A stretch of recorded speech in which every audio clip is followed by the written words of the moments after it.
Abra comigo em Atos, capítulo 17.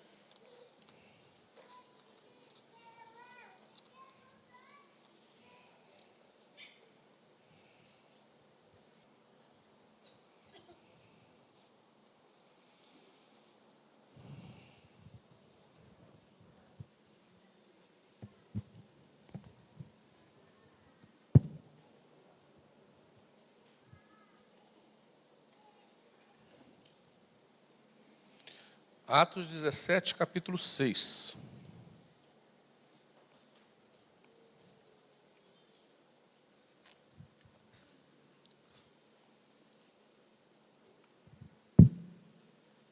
Porém, não os encontrando, arrastaram Jasson e alguns irmãos perante as autoridades, clamando: estes que têm transtornado o mundo chegaram até aqui. Repete comigo: estes que têm transtornado o mundo chegaram até aqui. Pai, no nome de Jesus, fala comigo e com cada irmão que está aqui, Senhor. Que a tua glória, ó Deus amado, se manifeste neste lugar. Ó Deus, e que a tua unção e o teu poder, ó Deus amado, seja ministrado em cada vida. Fala conosco, Senhor. E libera a tua unção em nossas vidas, Pai, no nome de Jesus. Amém. Eles procuraram Paulo e Silas. Eles haviam chegado em Tessalônica, procuraram, não acharam. Paulo e Silas e aquele pessoal, os judeus, movidos por inveja e por raiva, pegaram Jasson e alguns irmãos e levaram até as autoridades. E aí eles dizem uma frase que eu acho ela resume muita coisa na nossa vida, né? E fala demais com a gente. Estes que têm transtornado o mundo chegaram até nós. Então, essa era a visão que o mundo tinha da igreja, dos cristãos. Que aonde eles chegavam, eles transtornavam o mundo. Que aonde eles chegavam, a coisa mudava. Que aonde eles chegavam, revolucionava tudo. Por isso que eles diziam: estes que têm transtornado o mundo chegaram até nós. Roma, o Império Romano naquela época, Jesus nasceu, viveu, morreu na cruz, ressuscitou durante o Império Romano. O Império Romano naquela época era pior ou igual à sociedade que nós temos hoje. O Império Romano naquela época era depravado e tudo que você hoje vê como escândalo, naquela época tinha.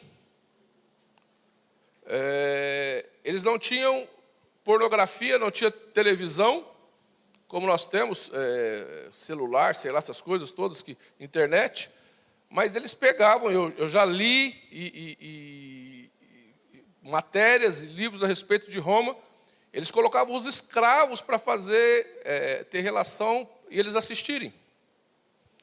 Nero, passando na rua, viu um homem muito bonito, mandou pegar aquele homem e castraram ele lá e transformou aquele homem numa mulher. Um jovem para ele. Olha, é umas coisas doidas, pior do que na nossa época. E havia tudo quanto é tipo de coisa errada e de atrapalhada e de coisas atrapalhadas, havia naquela época. E foi nesta época que Jesus nasceu, cresceu, pregou, morreu na cruz, ressuscitou, e o Espírito Santo foi derramado, e aí surgiram os cristãos e começaram a fazer o mesmo que Jesus, e pregar e ministrar para todos os cantos, e chegam em Tessalônica, e aí eles dizem assim: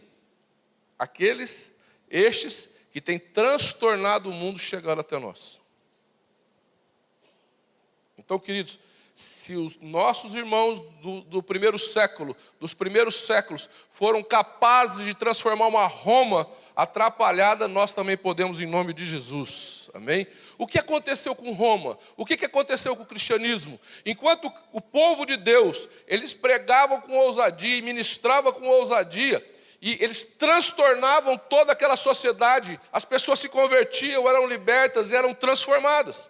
Mas a história conta que chegou num determinado momento, onde o cristianismo deixou de ser perseguido, as pessoas que serviam a Deus deixaram de ser perseguidas, e todo mundo começou a aprovar. A história conta que o cristianismo, os cristãos começaram a se acomodar nas coisas do mundo.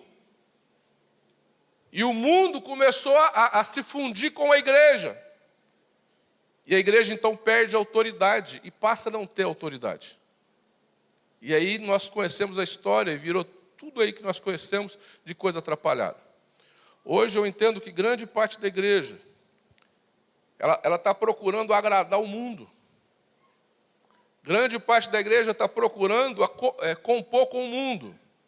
E nós não estamos aqui para compor com o mundo, nós estamos aqui para fazer a diferença. Fala para o irmão que está ao teu lado, você está aqui para fazer a diferença. Deus nos chamou para fazer a diferença. A história conta que John Wesley, ele nasceu em 1700 e pouco, 1750, John Wesley pregava. E a pregação dele incomodava tanto que John Wesley, ele era um reverendo anglicano.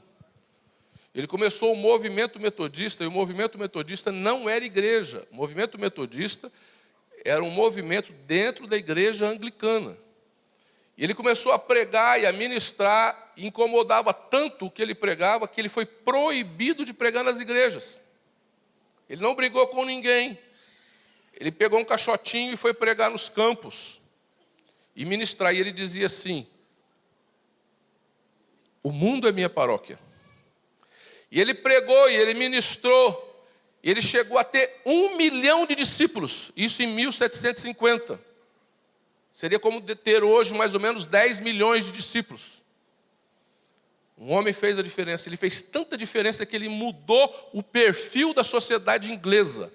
O que nós conhecemos hoje como pontualidade britânica, ética, e que aquele país é um país que tem mais ética, mais caráter que o Brasil, mais padrão, é porque lá atrás houve homens de Deus que fizeram a diferença, e um deles foi o John Wesley, que fez a diferença. E eu conto muito essa história, porque eles chegaram a influenciar na escravidão aqui do Brasil. O Brasil só acabou com a escravidão aqui, porque a Inglaterra, influenciada por estes homens, fizeram pressão e obrigaram o Brasil a parar com a escravidão. Então, os negros foram abençoados por homens de Deus lá na Inglaterra, que fizeram pressão e fizeram o Brasil, que era o único país do mundo, o último país a ter escravidão. Por quê, queridos? Porque um homem fez a diferença. Amém? Por isso Deus te chamou para fazer a diferença. Deus não nos chamou para ser igual. Hoje, grande parte da ideia é apenas vamos ter público. E vamos ter público, e vamos ter gente. Deus não nos chamou para ter público. Deus não nos chamou para Deus nos chamou para fazer a diferença e ter discípulos, pessoas que sejam diferentes. Deus chamou a igreja para estar aqui no Brasil para fazer a diferença. E que diferença que nós temos que fazer? Quando você olha para o mundo, ele fala, aqueles que têm transtornado o mundo. O que é o mundo? O mundo que nós falamos é um mundo de conceitos errados. Que mundo é este? É um mundo de guerra. Você liga a televisão todo dia e vê guerra. Todo dia você vê homicídio. Todo dia você vê briga. Todo dia você vê contenda. Quem liga a televisão e só pega notícia ruim no jornal? 90% do que você vê é notícia ruim. É ou não é? Por quê? Porque o mundo, ele é movido por inveja.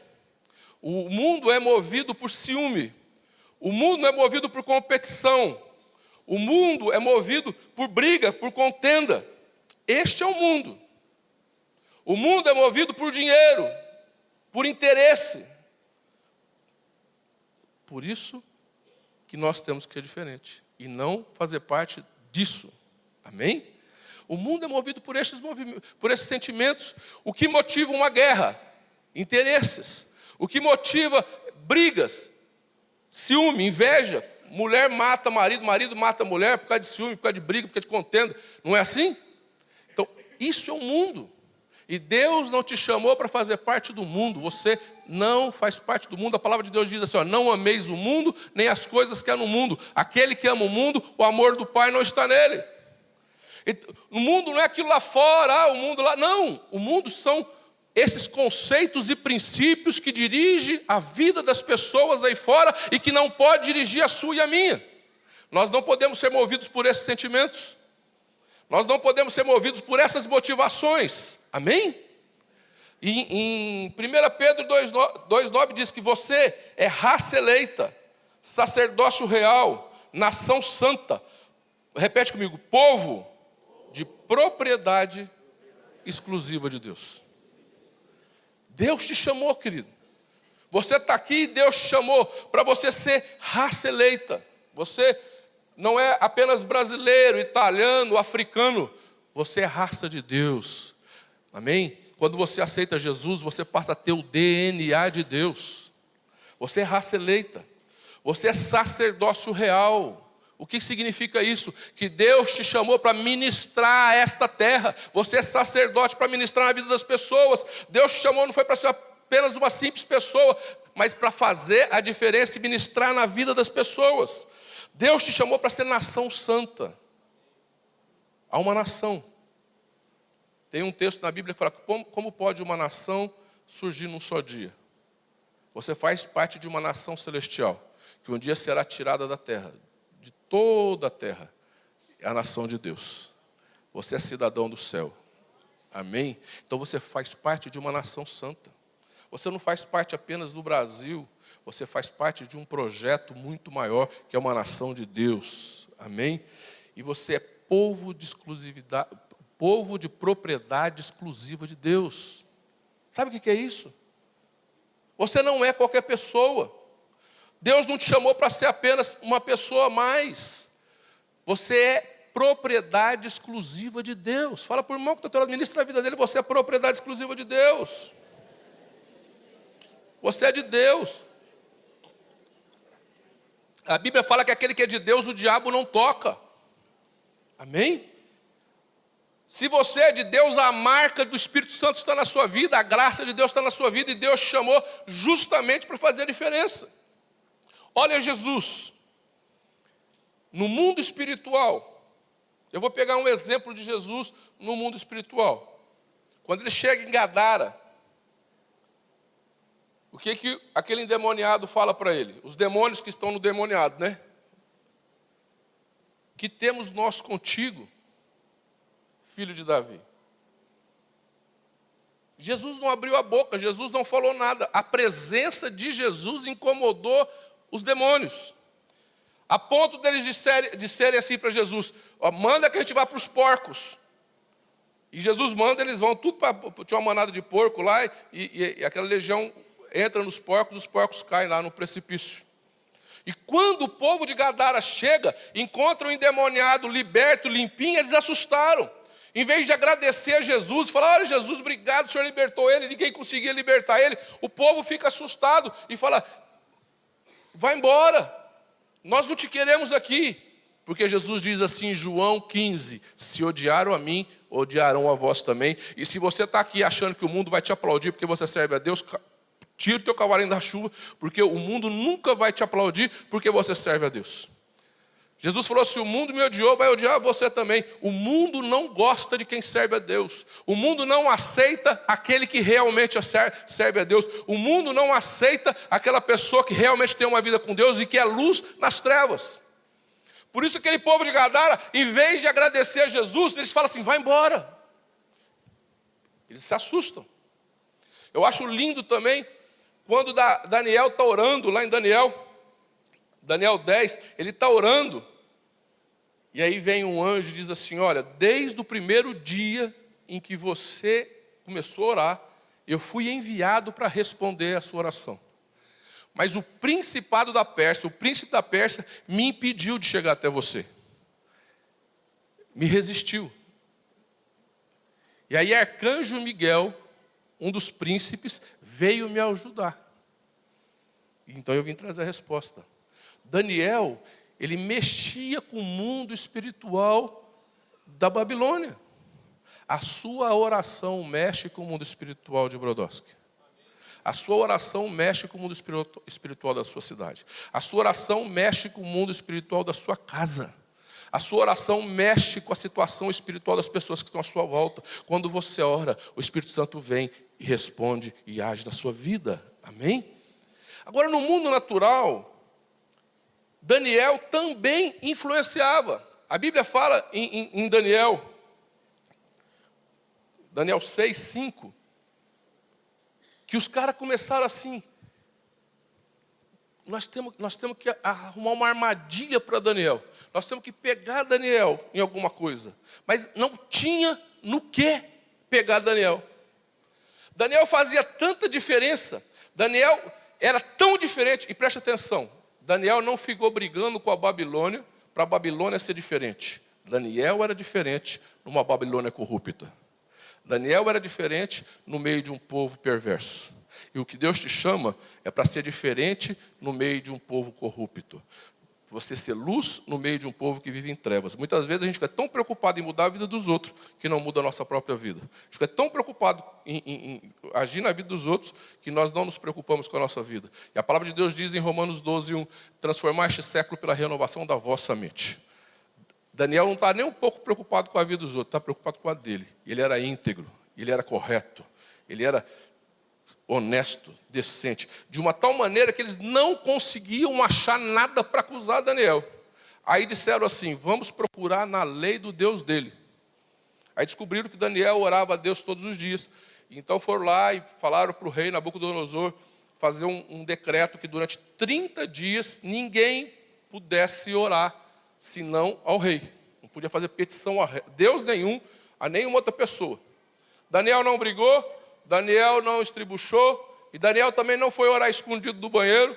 Daniel abriu a janela da casa dele como ele fazia todos os dias e orou do mesmo jeito. Consequência, a pena foi ser jogado na cova dos leões. E aquilo que era para ser o fim de Daniel foi a honra dele. Os leões não tiveram fome e não comeram Daniel. Os leões olharam para Daniel e não fizeram nada. E ele passou a noite com os leões e nada aconteceu. E Deus honrou Daniel. Deus honra aquele que é diferente. Amém? Por isso, Deus te chamou para ser diferente, porque quando você é diferente neste mundo, Deus está com você e faz a diferença na sua vida. Amém? Assim, queridos, Deus nos chamou. Jesus, as pessoas não entendiam como que ele podia ser uma pessoa simples. Jesus era simples. Jesus não ficava preocupado com o tipo de roupa que ele ia vestir. Jesus não tinha um linguajar rebuscado. Jesus, não, ele era uma pessoa simples, comia com um pecador. Jesus foi comer na casa de Zaqueu, que era um cara atrapalhado. Jesus conversou com uma mulher. Naquela época, judeu não conversava com mulher. Judeu não conversava com samaritano. Aquela mulher era uma mulher de vida fácil. Então, judeu não conversava com mulher de vida fácil, não conversava com samaritano, não conversava com mulher. E Jesus conversou com aquela mulher que era samaritana, era mulher de vida fácil. E não estava nem aí com os outros, porque ele tinha amor. A preocupação de Jesus era alcançar as pessoas. Ele curava, ele libertava. E você está aqui para fazer a diferença na vida das pessoas. Amando, curando e libertando as pessoas. Foi assim que Jesus fez a diferença. E, queridos, Jesus te chamou para fazer a diferença. Amém? Nós estamos aqui para fazer a diferença. Nós não estamos aqui para ser apenas mais um. Deus não te chamou para ser apenas mais um no meio da multidão. Deus não te chamou para ser apenas parte de uma igreja. Deus não te chamou apenas para ser cristão, mas para fazer parte de um projeto que Ele tem na sua vida e fazer a diferença. Para aonde você estiver, que você faça a diferença no lugar que Deus te colocou. Amém? Em Êxodo, capítulo 10, deixa eu ver aqui direitinho. Êxodo, capítulo 10, Deus fala assim para Moisés: ir lá e libertar o povo do Egito, né? E aí, Moisés vai até Faraó e fala para Faraó: deixa eu levar o povo embora daqui. Aí Faraó fala assim para ele: vai, mas deixa as mulheres e as crianças. Ele fala: não, eu vou levar as mulheres e as crianças. Aí Faraó fala assim para ele: vai então, leva as mulheres e as crianças e deixa o gado.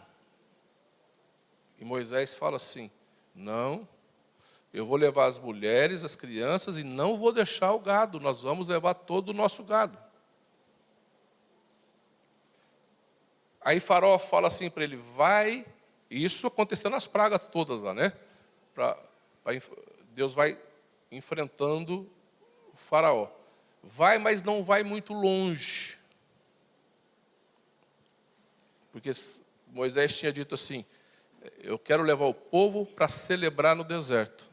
Então, Faraó fala assim para ele, vai, mas não vai muito longe. E estas são as propostas que muitas vezes o diabo faz para nós. Olha, você quer servir a Deus, mas deixa a sua família para mim. Olha, você quer servir a Deus, mas deixa os seus negócios para mim. Olha, você quer servir a Deus, mas não vai muito longe. Não saia de debaixo das minhas vistas. Fica mais ou menos perto de onde eu posso te enxergar. E você sabe o que Moisés falou para Faraó? No Egito eu não deixo nenhuma unha. E queridos, entendam uma coisa, eu acho lindo isso. No Egito eu não deixo nenhuma unha. Sabe o que significa isso? Que nós temos que dizer assim para o diabo, para você nenhuma unha. O que eu sou é de Deus, o que a minha casa é de Deus, a minha vida é de Deus, o meu negócio é de Deus, a minha casa é de Deus, e eu não aceito deixar nada para o diabo. Porque Deus nos chamou para ser diferente, fazer a diferença. Muitas vezes nós temos derrotas na vida. Muitas vezes nós passamos por situações difíceis. Muitas vezes na nossa família nós temos derrotas. E a Bíblia não fala de homens que só venceram. A Bíblia não fala de homens que só acertaram. A Bíblia não fala de homens que não tiveram problema, muito pelo contrário, a Bíblia fala de homens que tiveram problema. A Bíblia fala de homens que sofreram situações difíceis. A Bíblia fala de homens que até pisaram na bola. Noé bebeu. Davi caiu em adultério. Paulo brigou, Paulo e Barnabé quebrou Paulo num determinado momento da vida deles e discutiram. A Bíblia não fala de homens que não falharam. A Bíblia fala de homens que não desistiram. A Bíblia não fala de homens que nunca erraram, mas a Bíblia fala de homens que nunca desistiram. E falou, nós viemos para fazer diferença. E quando erraram, consertaram e continuaram a luta. Por isso que a Bíblia diz, de homens dos quais este mundo não era digno. Porque homens que não pararam diante de uma derrota, homens que não desistiram diante de uma luta, homens que não pararam diante de um problema, mas continuaram e buscaram ao Senhor e fizeram a diferença no seu tempo. E Deus te chamou hoje para fazer a diferença. Mas nesse caminho, quando eles estavam já no deserto, em Números 11, diz que num determinado momento, havia com eles o populacho. E o populacho era uns mistos lá, umas pessoas mistas, uns outros estrangeiros que acompanharam o povo de Israel. E a Bíblia fala que esse populacho fez o povo de Israel chorar. E sentir saudade da cebola do Egito. E o povo de Israel começa a chorar e quer voltar para o Egito para comer cebola. E eles então começam a chorar e pedem para Moisés, falam, nós estamos com saudade das cebolas do Egito. Preste atenção, queridos. Deus tirou aquele povo do deserto. Eles eram escravos, eles apanhavam, eles eram humilhados, eles não tinham dignidade. E Deus tirou eles do deserto e fez com que eles atravessassem um deserto para poder chegar na Canaã prometida. E Deus tinha um grande projeto. E o projeto que Deus tinha para eles chegou até você. Porque o projeto começou em Abraão, um povo que Deus separou, e através do qual nasceu Jesus, e Jesus morreu, ressuscitou para te salvar. E veio da nação de Israel, Jesus. Olha o tamanho do projeto de Deus, o tamanho do projeto que Deus tinha para eles, levar eles para uma terra que mana leite e mel, uma terra que era de bênção, fazer deles uma nação de honra. E queridos, Deus tem grandes projetos na sua vida. E Deus tinha grandes projetos na vida deles, só que tirou eles do deserto, do Egito. Eles estavam caminhando em direção a um grande projeto. Eles estavam caminhando em direção a um grande projeto que Deus tinha para a vida deles. Mas a luta, o período era de dificuldade. Quem aqui já passou por período de dificuldade? Quem passou por momentos de dificuldade? Eu estava contando de manhã, eu, Janete, num grupo de jovens, nós estivemos em Bauru. E lá houve uma palavra de Deus, Deus liberou uma palavra na minha vida tremenda. Nem eu entendi aquilo que Deus tinha dito, que era muito grande, que Deus ia fazer. está aqui, são vocês hoje. Mas passou daquilo, eu passei um período de muita luta, de muita tribulação, de muito tratamento, que eu não estava vendo nada na minha frente de bênção. Eu estava vendo luta e dificuldade.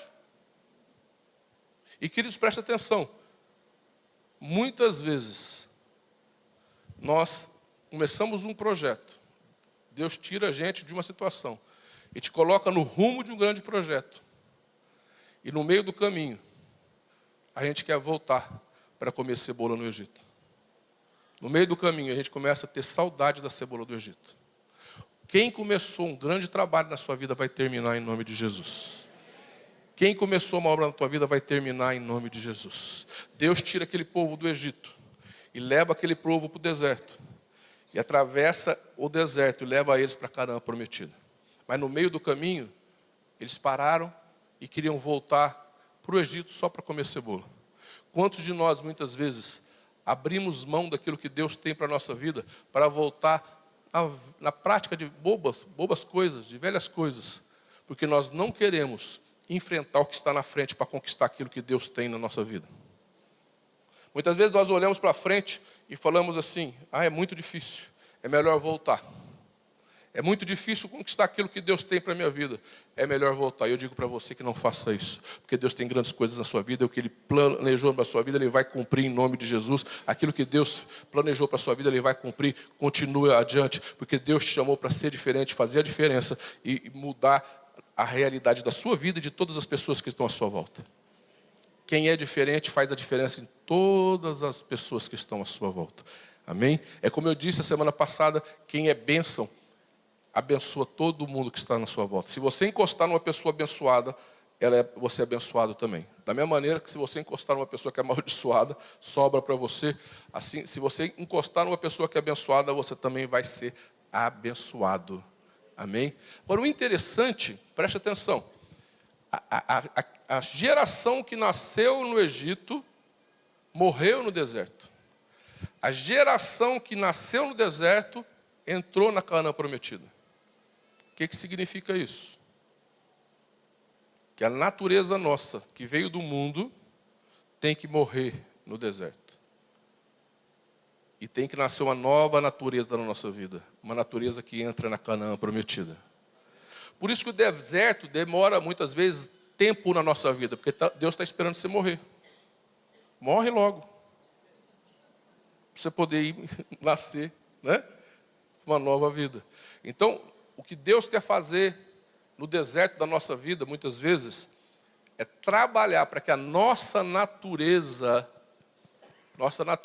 que veio lá do mundo, ciúme, briga, contenda, competição, essas coisas tudo, morra, vá para a cruz, e que nasça uma outra natureza, que alcance e conquiste a Canaã prometida. É isso que Deus tem para a sua vida. Amém? Por isso Deus te chamou para fazer a diferença. Deus chamou a igreja para ser diferente.